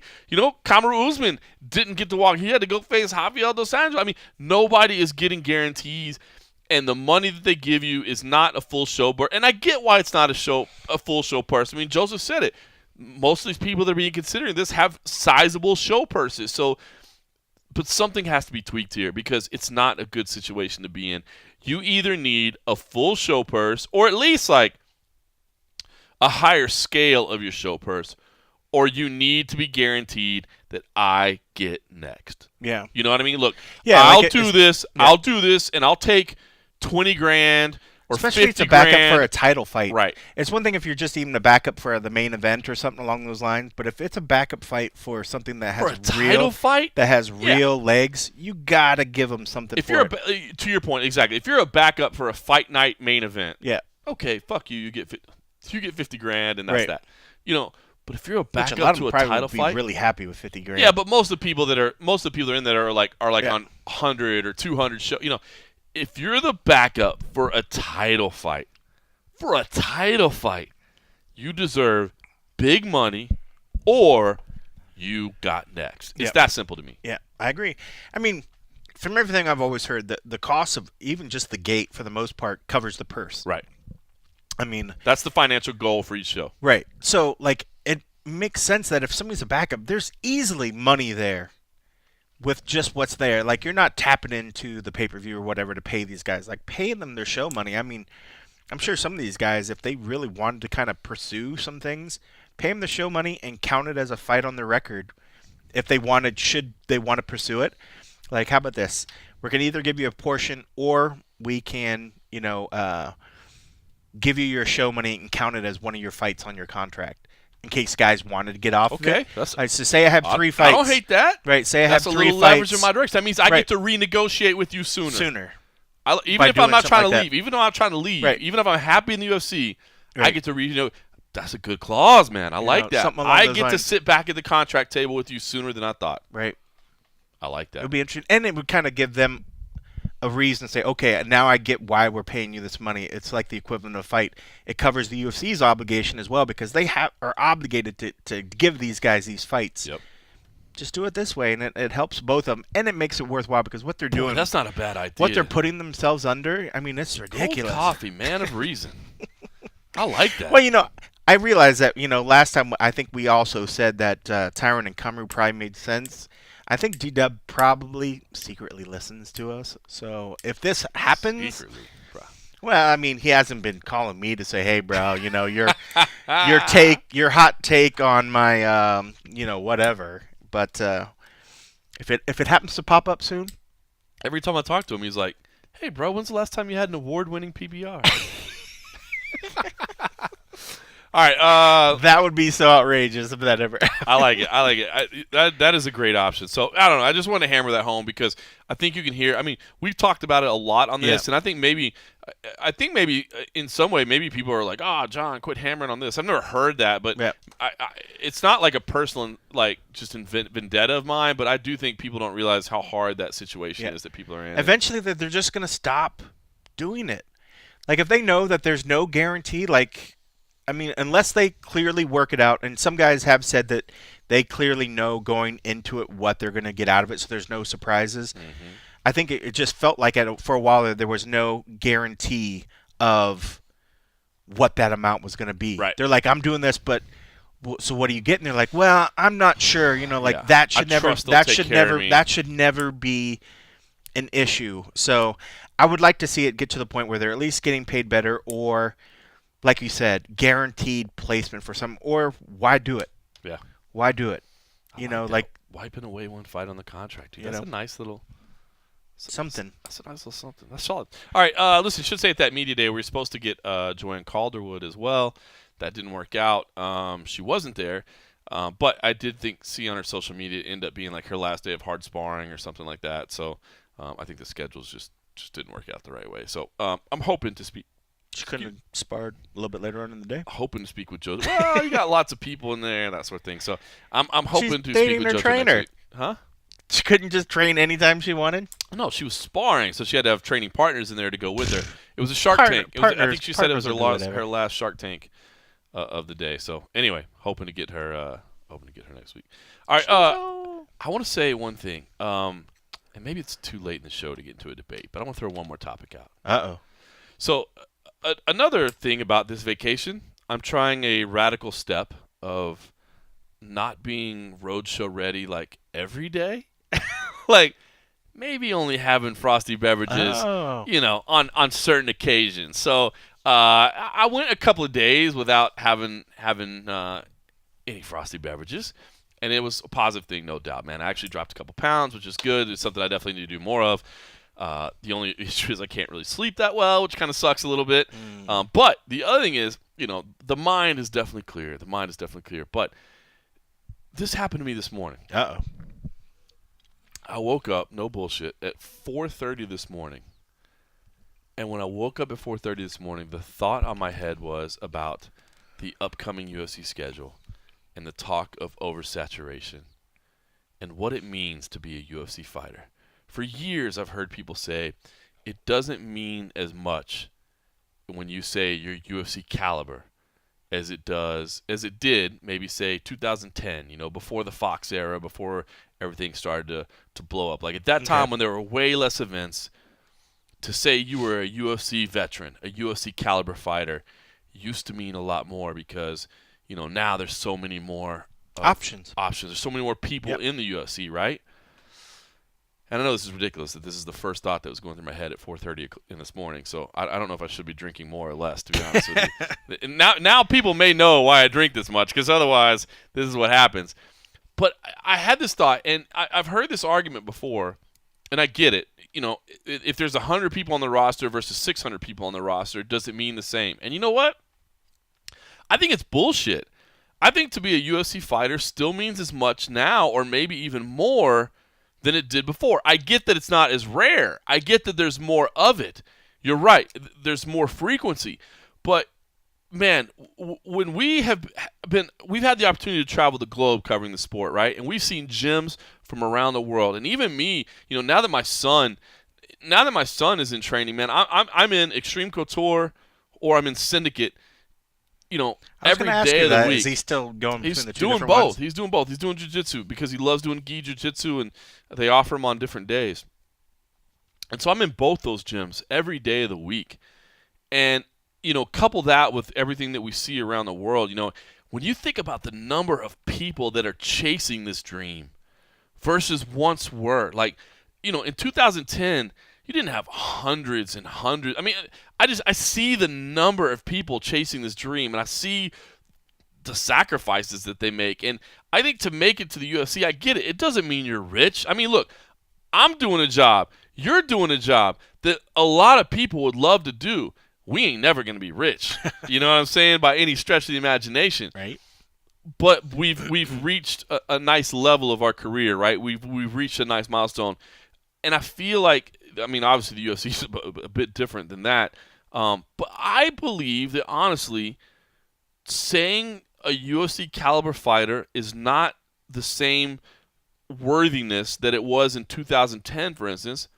I think that's a bullshit argument. Yeah. I get that there's more of them, but I think the sport has evolved so much, and I think there's so many people chasing this dream, and there's so many people trying to reach this high level, and the sport has evolved. I was talking with somebody the other day. I can't remember who it was, but we were talking, and it's not like this is some new thought. I mean, this is a thought that's been thrown. I mean, imagine if Royce Gracie was in the UFC today, right? Like, Royce Gracie would be garbage. He'd get smoked, and that's no disrespect to Royce Gracie. He is the icon that he is. Yeah. But I believe, to be honest with you, a UFC caliber fighter, that term still means as much or more than it ever has. I agree. I think if anything, what's great about the sport and great about the growth of sport and maybe the growth of outside organizations, I think there used to always be sort of the stigma. If you were in the UFC, you were great. If you were in anything else, you were in a lesser organization. Mm-hmm. I think what we've realized that a lot of these other organizations, even though production values maybe don't look the same, they're still quality fighters in a lot of these organizations. Absolutely. So, but I still think that even though the roster is big and the roster seems to switch itself over, I think it'll always still mean something to be a UFC fighter, because I think they've established themselves that they're not going to be bringing in people that, outside of a random few freak events. They're going to be bringing people that disrespect, but a CM Punk, and we understand why he was brought in, or and even people making that have a certain threshold that they're able to come in and fight on a regional show, and regional's not the right word, a show in a smaller market, like in China, where you're trying to fill, you're trying to ticket sellers in China. You need to have a thing. So but to say that it doesn't mean anything, I think it still does mean anything. I just think that right now that there's just so many other organizations. I think people are realizing that there's so much good stuff all around. Yes. So maybe people, I think if anything, that's in the fighters' benefit, because they realize that even there's only a limited amount of rosters at any of the organizations. They can maybe find their way to an organization if they're happy with their money they're making. There's nothing wrong with that. And then build up your numbers. And then if you want to maybe go to a UFC or that platform, go for it. And if you can make it, that's something to be proud of. But if you're making a career and you're making a life and you're making a living for yourself in another organization, that's something to be proud of and be happy about as well. So, and I just think the argument that the tier, like that, it doesn't mean as much. Like you're not that quality of a fighter. I think that's garbage, man. Yeah. I think that the quality of the sport, the quality of the training continues to increase. You know, and so yes, is the bottom 5 or even 10% of the UFC roster, are they maybe not deserving of that? Or I shouldn't say deserving of that, but like if this was like a soccer system, like an English Premier League or something, does the bottom 5 or 10% deserve to be relegated so that 5 or 10% on the regional scene should be in there? Absolutely. They seem to be doing that. But that's what happens. Yeah. That's the churn. That's the churn of the roster. And you're telling me in 2010 or previously you couldn't pick 5 or 10% of the roster that was maybe in a little over their heads at that point? Absolutely. I agree. And especially with some of the new shows, like we've always been big fans of, like the Contender series, things of that sort. A lot of those fighters that we saw in that are absolutely just kicking much ass. That's it. The quality of the game is better than it's ever been. It's better than ever. Better than it's ever been. It's better than it's ever been. And I don't like that argument. There's so many people now. No, dude, it keeps getting better because there's more people vying for the spots. And yes, there's a lot more spots. It's less rare. Like it's not rare to see a UFC fighter in a grocery store in Las Vegas. You know what I mean? Like, especially here. That's why, especially here. But you got to figure, 25 years the sport's been around. At least it's been televised and doing this sort of things. Now we're starting to see the kids that have been doing it, and your son's one of them.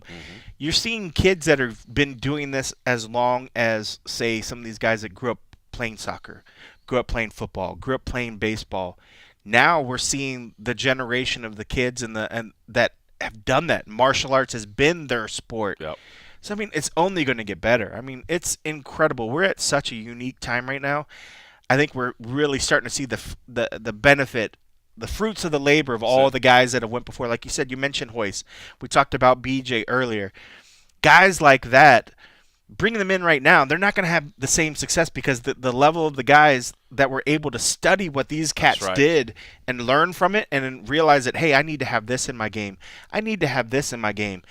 About being well-rounded. It's not about, I'm such a badass kickboxer. I'm just going to go in there and kick everybody's heads off. Like, that doesn't work anymore. Ryan Hall said it perfect the other night, right? Where he said, like, don't talk bad about BJ. Don't say, like, we built on the shoulders of what he built. That's it, man. Ryan Hall said it perfectly. It's amazing. I mean, the level of the fighters that are going on, and that's why I say you can't just ignore a lot of these organizations that are out there, the smaller scales, because these guys are working their ways up. It's just a matter of wherever you live. You can't. A lot of times we're not lucky enough to choose where you were born and where you live. You have to make the most. I had to find work that I was qualified, to find work that I needed. I had to leave town. And a lot of guys don't have that option. A lot of guys and gals don't have that. So they have to work with what they have and then hope and get that lucky break. And a lot of people never do. But it doesn't mean that they're not UFC caliber fighters. It's just they haven't got to the spotlight. So there's a lot of great fighters all over, and I think right now is such an amazing, unique time because you have people that have been doing it for 10 years, 15 years, which is just crazy, and they're getting so good, and it's exciting to watch. I mean, we see shit, I find an organization, I'll see something on a highlight that somebody posts somewhere, and I'm like, holy cow, who is this guy? Why are they not in the UFC? They just can't possibly have everybody. But it doesn't mean that they're not caliber. And so, the roster's going to change. I mean, it's just a different time. I mean, I remember when I worked for the UFC, I remember one day I stumbled into the hallway. They had a folder, a box on the top of a filing cabinet, and it was fighters that just recently got let go. And I remember seeing like Pat Barry's folder in there, and there were some other fighters. Oh, wow. And I remember looking at it, and I was like, I love all these dudes. Like, Pat Barry was always one of my favorite guys. Still a great but I was dude. just seeing this, and I was like, holy shit, why are they letting go? And I didn't grasp the concept that fighters are going to come and go. And even though they might be a favorite of a staff member or a favor of a fan, you got to make room for the new people coming up. And the gems, the people that are just so damn good and so unforgivable that you can't part ways, they're going to stick around. Yeah.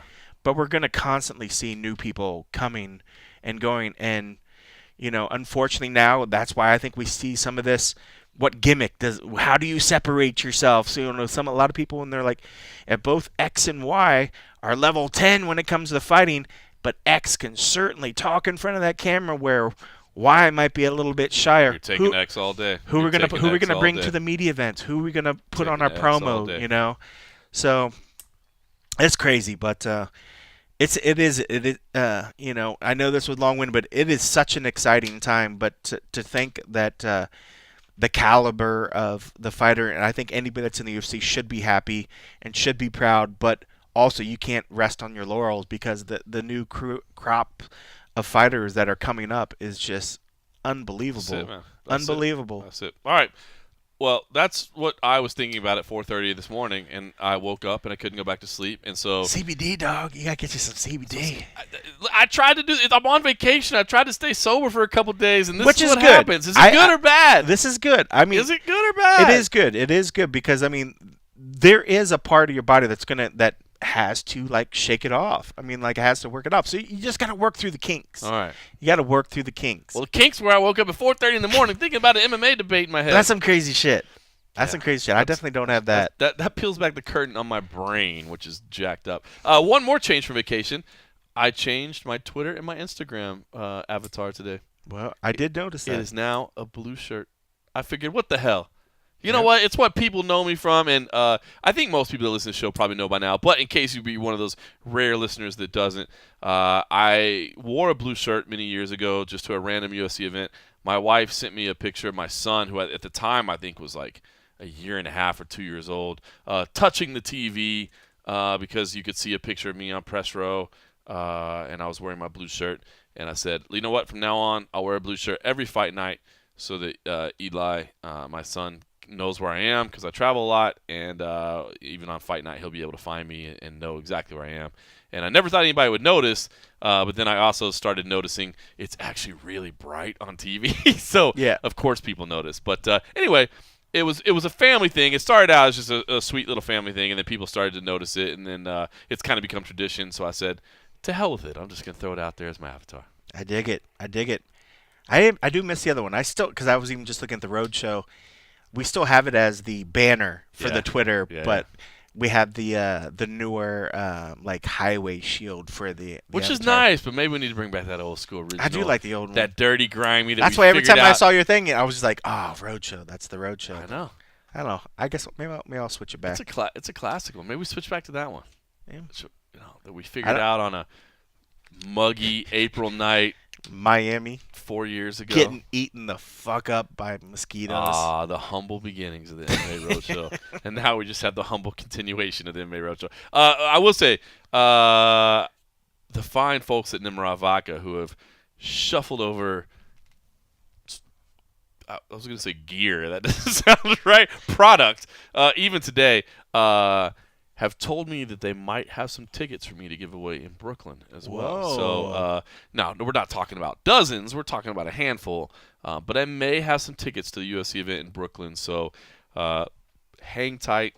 Watch me on Twitter. We'll figure out how we do that. I don't know how I'm going to do that. I got to confirm that I have them, first of all. Yeah. But once I know that I have them. They might listen and think that we don't do a great job talking about that. It's cold coffee that does a great job. I'm enjoying. I was gonna say they certainly don't give me tickets. I mean, this is a recipe dating back to the 16th century. It's an intriguing blend of flavors, and it's flavors. It's pure Ukrainian genius. I know. I do want to research the chili peppers they use. I love chili peppers for some reason. Yeah, you do. Yeah. All right. Enough. I have to leave. It's time for me to go spend time with the family and go back to my vacation. I have worked enough. Yes. I'll be back next week. We'll get it all. My man Cold Coffee will not be traveling to Brooklyn, but I will be there.